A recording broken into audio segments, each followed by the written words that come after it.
पिछले 12 घंटों के अंदर अमेरिका और ईरान के बीच क्या हालात हैं, इनको लेकर सारे अपडेट्स मैं आपको बताऊंगा। देखिए, एक बेहद अहम खबर जो कि अमेरिका से है। खबर यह है कि अमेरिका के कई प्लेन्स ने टेक ऑफ किया है अमेरिका से और यूरोप से। ये प्लेन C5 गैलेक्सी हैं और C17 ग्लोब मास्टर्स हैं। ये वो जहाज हैं जो कि युद्ध के समय मिसाइल्स और हथियार ले जाने के लिए इस्तेमाल किए जाते हैं। इन प्लेन्स ने अमेरिका से टेक ऑफ किया, यूरोप में कई जो बेसेस हैं अमेरिका के वहां से टेक ऑफ किया। लेकिन गौर करने वाली बात, टेक ऑफ करने के बाद ये सब के सब प्लेन्स रडार से गायब हो गए। ध्यान से समझिए इस बात को। अमेरिका के कई प्लेन जो कि हथियार लेके उड़ते हैं, इसमें कोई शक नहीं है कि इसमें मिसाइल्स होनी चाहिए या दूसरे हथियार होने चाहिए। डिफेंस मिसाइल्स हो सकती है, पेट्रियट हो सकता है, थार्ड हो सकता है, इसमें टॉमहॉक मिसाइल्स हो सकती है। इन्होंने टेक ऑफ किया। करीब 5 से 6 प्लेन्स, बड़े प्लेन्स, कार्गो प्लेन्स जो मिसाइल ले जाते हैं, ये सब रडार से अचानक गायब हो गए।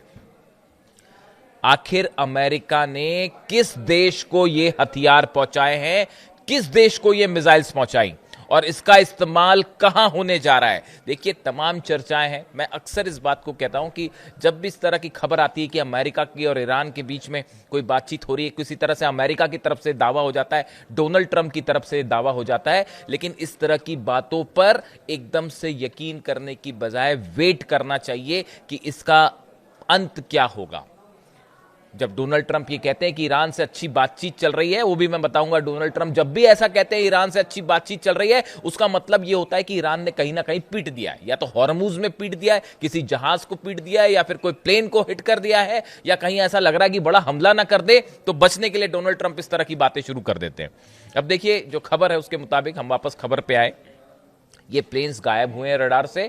बताया जा रहा है कि बड़ी जंग की तैयारी जारी है। आपको ये लग सकता है कि अमेरिका ने अपना ऑपरेशन रोक दिया है। मार्को रूबियो का ये बयान आया है। इस पे ईरान की सेना को रत्ती भर विश्वास नहीं है, ईरान के लोगों को रत्ती भर विश्वास नहीं है। जंग की बड़ी तैयारी हो रही है, उसके हिसाब से हथियार डिप्लॉय किए जा रहे हैं। बात नंबर 1।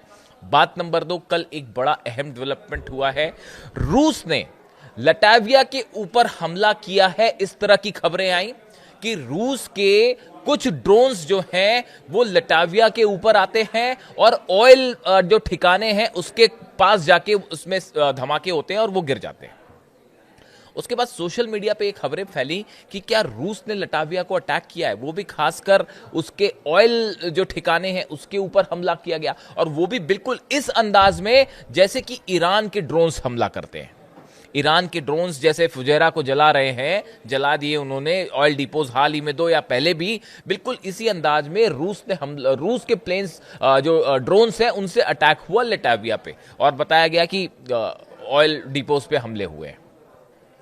उसके बाद यह सवाल उठने लगा, पहली बात तो जैसे ये हुआ उसके बाद लटाविया नाटो कंट्री है, कई नाटो देशों से प्लेन्स ने टेक ऑफ किया लटाविया की तरफ। ये कुछ समय का टाइम था जो कि बेहद तनावपूर्ण था, और ये कहा जा रहा था कि रूस और नेटो कंट्रीज आमने सामने हैं इस मुद्दे को लेकर।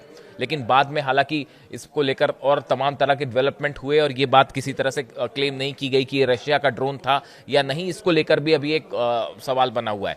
लेकिन जिस अंदाज में ये हमला हुआ, ये बिल्कुल उस तरह था जैसे ईरान के शाहिद 136 ड्रोन से अटैक किया जाता है। और पहला मौका था बड़े समय बाद जब रशिया और नेटो सीधा आमने सामने थे। कई जगह तो ये भी चर्चा शुरू हो गई कि क्या ये नेटो को वार्निंग दी गई है पुतिन की तरफ से, जिस तरह से यूक्रेन के से हमले हो रहे हैं, ड्रोन स्ट्राइक्स हो रही हैं रशिया में, ऑयल डिपोज को निशाना बनाया जा रहा है, क्या उसी को लेकर यह वार्निंग दी गई नेटो देशों को? इस तरह की भी खबरें थी। इसके अलावा देखिए, 2-3 ऐसे डेवलपमेंट हुए हैं खासकर हॉर्मुज में, जो कि इस बात का संकेत दे रहे हैं कि किसी भी तरह की शांति की कोशिश, बातचीत की कोशिश, सीज फायर की जो बातें हैं वो पूरी तरह से बेबुनियादी है। और हकीकत यह है कि अंदर ही अंदर जबरदस्त जंग की तैयारी चल रही है दोनों तरफ से। देखिए, पहली खबर हम आपको बताएं, ईरान का तेल टैंकर, शायद आपने एक खबर पहले सुनी होगी, कई जगह छपी भी है, हसना नाम है जिसका, ये ऑयल टैंकर ईरान का जो कि ओमान की खाड़ी से होता हुआ हॉर्मुज से आगे बढ़ता हुआ ईरान के बंदरगाह की तरफ बढ़ रहा था। अमेरिका की तरफ से, चूंकि अमेरिका ने ब्लॉकेड कर रखा है, अमेरिका की तरफ से इस जहाज को रोकने की कोशिश की गई, जहाज नहीं रुका। तो उसके बाद अब्राहम लिंकन एयरक्राफ्ट कैरियर से एक फाइटर जेट ने टेक ऑफ किया और उसके बाद इस जहाज के ऊपर अंधाधुंध फायरिंग की गई, जिससे इस जहाज के इंजन को नुकसान पहुंचा और यह जहाज अब समंदर में फंसा हुआ है। ईरान के जहाज पर सीधा सीधा हमला था अमेरिका के फाइटर जेट से, जो कि अब्राहम लिंकन से जिसने टेक ऑफ किया था। जैसी ये खबर हमला हुआ, तुरंत ईरान को ये बात पता चली। उसके बाद जो खबरें आई, उसके बाद का डेवलपमेंट देखिए। बताया ये जा रहा है कि अमेरिका का एक वॉरशिप, जो कि बेहद यूएसएस फ्रैंकी पीटरसन, बड़ा वॉरशिप है, डिस्ट्रॉयर है, इसमें मिसाइल्स हैं, टॉमाहॉक मिसाइल्स भी होती हैं इसमें। ये ईरान के सीमा के करीब था। ईरान की तरफ से वार्निंग दी गई, फौरन यहां से बाहर निकल जाइए वरना हम आपको उड़ा देंगे। और बताया ही जाता है कि ईरान ने जब वार्निंग दी तो पहले पीटरसन वहां से हटने को तैयार नहीं था, वो वहीं पर अड़ा रहा। उसके बाद एक बार फिर ईरान की तरफ से वार्निंग शॉट्स फायर किए गए, मिसाइल्स फायर की गई, जो कि इस जहाज के बेहद करीब गिरी। उसके बाद ये जहाज वहां से पीछे हुआ। इसके साथ कुछ और अमेरिकी जहाज थे, उन्होंने फिर डिस्टेंस मेंटेन किया और वो कुछ पीछे हुए। इस तरह की खबरें आ रही हैं। अब आप देखिए इन खबरों का नेचर देखिए आप, कि ईरान के जहाज पर हमला होना, उसके बाद ईरान के द्वारा जो है वो पीटरसन, यूएसएस पीटरसन पर मिसाइल शॉट फायर करना, उसको वार्निंग देना कि आप यहां से, इसका मीडिया एक सोशल मीडिया में एक वीडियो भी वायरल है कि कैसे ईरान की सेना ने वार्निंग दी कि आप दूर हो जाइए, अगर आप हमारे करीब आएंगे तो हम आप पे जो है वो मिसाइल अटैक कर देंगे। यानी आप देखिए हालात जो बने हुए हैं, बेहद तनावपूर्ण हालात। मैं कल देख रहा था कि कल दिन भर इस तरह की चर्चा थी कि फिर एक प्रस्ताव आया है और ईरान को भेजा गया है और डोनाल्ड ट्रंप कह रहे हैं कि हम जो है वो एक समझौते की तरफ आगे बढ़ रहे हैं, इस तरह की तमाम बातें। उसके बाद फिर तुरंत धमकी भी आ जाती है डोनाल्ड ट्रंप की कि अगर समझौता नहीं हुआ तो बड़ा हमला हो सकता है। ईरान की सेना ने जवाब दिया, ईरान की सेना ने जवाब दिया है कि किसी भी तरह का दबाव डोनाल्ड ट्रंप का नामंजूर है, और अगर इस बार हमला किया, इस बार धोखा किया, इस शब्द का इस्तेमाल किया ईरान ने कि अगर इस बार धोखा हुआ और धोखे से हमला हुआ तो वो हाल किया जाएगा जो शायद डोनाल्ड ट्रंप ने और अमेरिका ने सोचा नहीं होगा। ये जो फुजैरा में जो गिरे दोनों, जो तेल डिपोज जले हैं, कहा जा रहा है फॉल्स फ्लैग ऑपरेशन है। मेरे मुताबिक कोई फॉल्स फ्लैग ऑपरेशन नहीं है। डंके की चोट पर ईरान ने मिसाइल्स और ड्रोन्स फायर किए थे। और सुनिए एक बड़ी खबर, ये जो ऑपरेशन फ्रीडम, क्या प्रोजेक्ट फ्रीडम चलाया था डोनाल्ड ट्रंप ने, जिसमें कहा गया था कि हॉर्मूज में अमेरिका की नौसेना जाएगी और शिप्स जो है वहां से एस्कॉर्ट करते हुए तेल टैंकर्स को निकालेंगे। वो कोशिश की गई थी, लेकिन जिस प्रकार से उसके बाद फायर हुए, दुबई के ऊपर जो मिसाइल्स फायर हुई और ड्रोन्स फायर हुए, उसके बाद सऊदी अरब ने भी अमेरिका की मदद करने से मना कर दिया। ये एक बड़ी खबर है सोशल मीडिया में, चूंकि इसकी बड़ी चर्चा है इसलिए मैंने सोचा एक बार फिर शेयर किया जाए। आपने देखी होगी ये खबर कि जो मोहम्मद बिन सलमान है, हालात ये हो गए। देखिए, अगर किसी भी तरह का ऑपरेशन अमेरिका को हॉर्मूज में करना है तो सऊदी की मदद जरूरी है, उसके बिना ऑपरेशन नहीं हो सकता। उसको अपना एयर स्पेस देना ही होगा, सऊदी की एयरबेसेस का इस्तेमाल करना होगा, यह बात साफ है। उसके बिना हॉर्मूज में एक्शन नहीं हो सकता।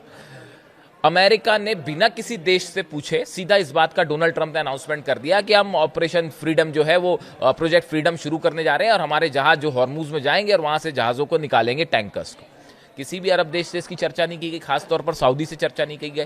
सऊदी ने मना कर दिया कि साहब हम अपना एयर स्पेस और अपने बेस इस्तेमाल नहीं करने देंगे। मामला यहां तक पहुंचा कि डोनाल्ड ट्रंप को मोहम्मद बिन सलमान को फोन करना पड़ा। मोहम्मद बिन सलमान और ट्रंप की फोन पर बात हुई, लेकिन उसके बाद भी सलमान इस बात के लिए राजी नहीं हुए। उन्होंने कहा आप हमारे एयर बेसेस का इस्तेमाल मत कीजिए। वजह क्या थी? सऊदी इस बात को अच्छी तरह जानता था कि अगर हॉर्मूज में किसी तरह का ऑपरेशन डोनाल्ड ट्रंप या अमेरिका करेगा, उसका नतीजा होगा सऊदी का एक भी तेल का ठिकाना नहीं बचेगा, एक भी ऑयल रिफाइनरी नहीं बचती, कोई भी एयरपोर्ट्स नहीं बचते, एयर स्ट्रिप्स नहीं बचती। और ईरान की तरफ से पिछली बार के मुकाबले कहीं बड़ा हमला होता जो सऊदी के लिए बड़ा नुकसानदेह होता। सऊदी की इकोनॉमी और जो विजन लेके चल रहे हैं मोहम्मद बिन सलमान 2030 वाला कि आपको एक विकसित डेवलप करना है सऊदी को, वो प्रोजेक्ट को बड़ा नुकसान है इस जंग से। लिहाजा अपना अंजाम देखिए, पूरे अरब देश ये मान चुके हैं कि अमेरिका रक्षा नहीं कर सकता। ये बात सच हो गई, साफ हो गई, फैक्ट हो गई, इसमें किसी को डाउट नहीं होना चाहिए। ईरान की मिसाइल्स को अमेरिका का डिफेंस सिस्टम नहीं रोक सकता। 2 महीने से ज्यादा हो गया, आप ना सत्ता परिवर्तन कर पाए, ना हॉर्मूज हरा पाए, ना बेसिस बता पाए, ना विदेश नीति में डोनाल्ड ट्रंप या अमेरिका सक्सेसफुल हुआ है। करारी हार है ये ईरान से, हर मोर्चे पर अमेरिका हारा है। ये बात पूरी दुनिया देख रही है, रूस देख रहा है, चीन देख रहा है, पूरा अरब देख रहा है कि कैसे हम पे हमला हुआ, हम कुछ नहीं कर पाए। कोई विश्वास नहीं कर रहा है डोनाल्ड ट्रंप पे, लिहाजा सलमान ने मना कर दिया। यही वजह थी डोनाल्ड ट्रंप को अपना फ्रीडम प्रोजेक्ट जो था वो हटाना पड़ा, उसको कैंसिल करना पड़ा। लेकिन वॉरशिप्स अभी वहीं खड़े हैं, वॉरशिप वहीं खड़े हैं। तमाम तरह की बातें हो रही हैं कि पाकिस्तान के थ्रू एक बार फिर चर्चा हो रही है और कोई समझौता हो सकता है। इस तरह की तमाम बातें कल मीडिया में थी, लेकिन नतीजा उसका जीरो निकल के आया। इसके अलावा देखिए 2 खबरें ऐसी और हैं जो बेहद अहम। चीन और ईरान के बीच में क्या बात हुई, ये वो सवाल है जो इस समय इंटरनेशनल रिलेशंस के जो एक्सपर्ट्स हैं उनके बीच में एक चर्चा का मुद्दा है कि हॉर्मूज को लेकर चीन का क्या रुख है, रूस का क्या रुख है, और खास तौर पर डोनाल्ड ट्रंप की चीन यात्रा के पहले अब्बास अराक्ची का चाइना जाना, वहां के विदेश मंत्री से मिलना, वो इस बात को बताता है कि आने वाले कुछ दिनों के लिए हॉर्मूज को लेकर चीन का क्या रुख होगा, उसकी रणनीति बन चुकी है। और अब्बास अराक्ची ने वहां से जो बयान दिया चीन जाके, वो भी बेहद गौर करने वाला है। उनकी तरफ से बात साफ कर दी गई है कि किसी भी एरिया में ईरान अमेरिका की किसी भी शर्त के आगे नहीं झुकेगा, किसी दबाव में नहीं आएगा। अमेरिका पूरी तरह से अपने मिशन में फेल रहा है, चाहे किसी भी एस्पेक्ट में हो। यानी ईरान का रुख साफ है कि वो कहीं किसी मामले में समझौता करने नहीं जा रहा। ऐसी सूरत में डोनाल्ड ट्रंप चीन जाते हैं, क्या बात होती है? क्या सिर्फ इस विजिट के लिए ये सब कुछ रोका गया, या कांग्रेस की परमिशन के लिए? कई सारे मुद्दे थे जिनके लिए रोका गया, लेकिन ये बात साफ है, एक बड़ी जंग की तैयारी है इजराइल में यूएई की तरफ से। और जैसे ही हो सकता है कि डोनाल्ड ट्रंप का, इस तरह की जानकारियां हैं कि डोनाल्ड ट्रंप का विजिट खत्म हो जाए चाइना वाला, उसके बाद फिर हमला कर सकता है अमेरिका। लेकिन देखिए इस बीच एक और हैरान करने वाली खबर ये थी जो आपने देखी होगी कि यूएई में दिखाई दिया है चाइना का डिफेंस सिस्टम ग्वानजियांग 21A। ये एंटी ड्रोन सिस्टम है। जो हमले हुए थे यूएई पर, ईरान ने जो ड्रोन बरसाए शायद 136, उससे डर कर, परेशान होकर यूएई अब लगातार अपने डिफेंस को मजबूत करने में जुटा हुआ है। और हैरान करने वाली बात यह है कि चाइना के कुछ डिफेंस सिस्टम वहां पर दिखाई दिए हैं। देखिए इंटरनेशनल रिलेशंस में हमेशा यही होता है कि हर देश अपना फ़ायदा देखता है कि कैसे जो है वो फ़ायदा लिया जाए। हमेशा सबकी कोशिश यही होती है। हर इंसान जो है वो अली खामनेई साहब की तरह नहीं होता कि अपनी जो बात एक बात बोल दी उस पर वो हमेशा कायम रहे। ये ऐसी मिसाल जो है, इसीलिए मैं बार बार ये कहता हूँ कि इस जंग में जो सबसे बड़ा फैक्टर था वो ये था कि जिस समय अली खामनेई साहब का असैसिनेशन हुआ, उनकी शहादत हुई, उसी मौके पर अमेरिका हार गया था ये जंग, और इजराइल ये जंग हार गए थे। अब बड़ा मुश्किल है को आप कुछ कर लीजिए, अब वो नतीजा नहीं पलटेगा। और देखिए अली खामनेई साहब का स्टैंड हमेशा से ये रहा कि जो बात उन्होंने एक बार तय कर ली वो तय कर ली, उससे वो कभी पलटते नहीं थे। जिस मदद करनी है तो करनी है, उसके लिए जो हो जाए। लेबनान की मदद का फैसला किया ईरान ने, उसके लिए वो जंग को भी तैयार हो गए। तो ऐसे इंसान जो है वो सुप्रीम लीडर थे। ऐसे लोग मिलते नहीं हैं अब, जब खास तौर पर जब बात तेल के व्यापार की हो, तेल की हो, रेयर अर्थ मटेरियल की हो, तो अक्सर देश जो है अपना अपना फ़ायदा देखते हैं। लेकिन ऐसे लोग कम होते हैं जो अपनी ईमान के सच्चे और ज़ुबान के पक्के। इसीलिए मैंने एक बार ये कहा था। अब देखिए हालात ये हैं, बड़ी जंग की तैयारी हो रही है जो किसी भी वक्त छिड़ सकती है। शायद डोनाल्ड ट्रंप का चीन की यात्रा का इंतज़ार है, कुछ डील्स वहाँ करने का इंतज़ार है, लेकिन ये बात तय मानी जा रही है जो हथियार आ रहे हैं तेज़ी से, ईरान को घेरा जा रहा है बड़े स्तर पर एक बार फिर।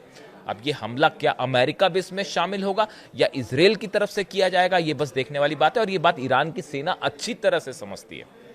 ईरान के बड़े लीडर्स पर एक बार फिर असैसिनेशन अटेम्प्ट की कोशिश हो सकती है। खास तौर पर ईरान की सेना के प्रमुख अहमद वाहिदी साहब। मैं पहली बार ये बात कह रहा हूं, एक बार फिर इस तरह की खबरें आई हैं कि ईरान के कुछ टॉप लीडर्स को असैसिनेट किया जा सकता है, और उसमें सबसे पहले लिस्ट में जो नाम है अहमद वाहिदी साहब का है, क्योंकि अमेरिका इस बात को समझता है कि जब तक ईरान की सेना, लेकिन उससे क्या फर्क पड़ेगा, आप एक लीडर को अगर आप शहीद होगा, दूसरा लीडर आ जाएगा उसकी जगह। यही तो पिछले 2 महीने का जो है इतिहास यही कह रहा है। ऐसे हालात में जबरदस्त तनाव है, खासकर हरमुज पे। जो भी नई खबर आएगी, नया डेवलपमेंट होगा, आप तक पहुंचाऊंगा। Thank you so much.